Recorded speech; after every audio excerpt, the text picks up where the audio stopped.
Gauri Suryavanshi, S मराठीमध्ये आपलं स्वागत। वळूया आजच्या बातमीकडे। राज्यातील लातूर येथे राष्ट्रवादी काँग्रेस पार्टी प्रदेशाध्यक्ष सुनील तटकरे यांची पत्रकार परिषद चालू असताना कृषी मंत्र्यांविरोधात छावा संघटनेच्या कार्यकर्त्यांनी तटकरेंच्या समोर पत्ते फेकले व घोषणाबाजी केली आहे। या प्रकरणानंतर शेजारच्या हॉलमध्ये छावा संघटनेचे कार्यकर्ते पोहोचले असता राष्ट्रवादी काँग्रेस पार्टीचे सुरज चव्हाण व त्यांच्या कार्यकर्त्यांनी छावाच्या कार्यकर्त्यांना बेदम मारहाण केली आहे। या निषेधार्थ संपूर्ण महाराष्ट्रभर आंदोलन छेडण्यात आले।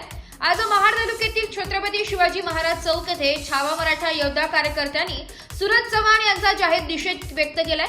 छावा मराठा योद्धा अध्यक्ष मुद्दसीर पटेल यांच्या नेतृत्वाखाली कार्यकर्त्यांसह सुरज चव्हाण यांच्या विरोधात घोषणाबाजी करण्यात आली आहे। तसेच मारहाण करणारा सुरज चव्हाण यांची फक्त पदावरून हकालपट्टी न करता पक्षातून हकालपट्टी करा, तसेच गंभीर स्वरूपाचा गुन्हा दाखल करून अटक करा, अन्यथा संपूर्ण महाराष्ट्रभर तीव्र आंदोलन छेडण्यात येईल असा मागणी छावा मराठा योद्धा अध्यक्ष मुद्दसीर पटेल यांनी केली आहे। कसं आहे माहिती आहे का, लातूरमध्ये राष्ट्रवादीचे प्रदेश अध्यक्ष तटकरेंची पत्रकार परिषद होती।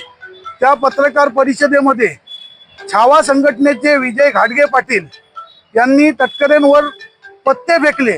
पत्ते का फेकले याचा कारण आज लोकांसमोर येऊ द्या। ज्या वेळेत विधान भवनामध्ये कृषी मंत्री जर रमी खेळत असतील आणि त्या माध्यमातून विजय घाटगे पाटलांनी आमच्या पत्ते फेकले महाराष्ट्र अध्यक्षांच्या अंगावर राष्ट्रवादीच्या, तर तिथं त्या आमच्या विजय घाटगे पाटलांना अमानुष मारहाण करण्यात आली। या अमानुष मारहाणीचा आम्ही छावा संघटनेतर्फे निषेध करतो। आज सुरज चव्हाण यांना मला एवढंच सांगायचं आहे की तुम्ही नाद सर्वांचा करा, पण छावा संघटनेचा महाराष्ट्रात नाद करायला जाऊ नका।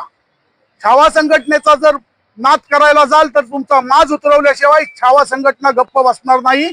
आणि हे महाराष्ट्राने पाहिलेलं आहे। छावाच्या आंदोलनाच्या लगेच भूमिकेनंतर ती तात्काळ हकालपट्टी करण्यात आली त्या पदावरून। तर आम्ही नुसती पदावरून हकालपट्टी आम्हाला नकोय, तर विजय चव्हाण यांची पक्षातून हकालपट्टी झाली पाहिजे आणि त्यांच्यावर गुन्हा दाखल झालेला आहे, पण त्यांना अटक झाली पाहिजे। जर का अटक झाली नाही तर छावा संघटने माध्यमातून संपूर्ण महाराष्ट्रात असेच आंदोलन सुरू राहतील। एस मराठी न्यूज साठी निलेश लोखंडे, महाड। अशाच नवीन ताज्या घडामोडी जाणून घेण्यासाठी आमच्या एस मराठी न्यूज चॅनलला लाईक करा, शेअर करा, सबस्क्राईब करा आणि बेल आयकॉनला क्लिक करायला विसरू नका।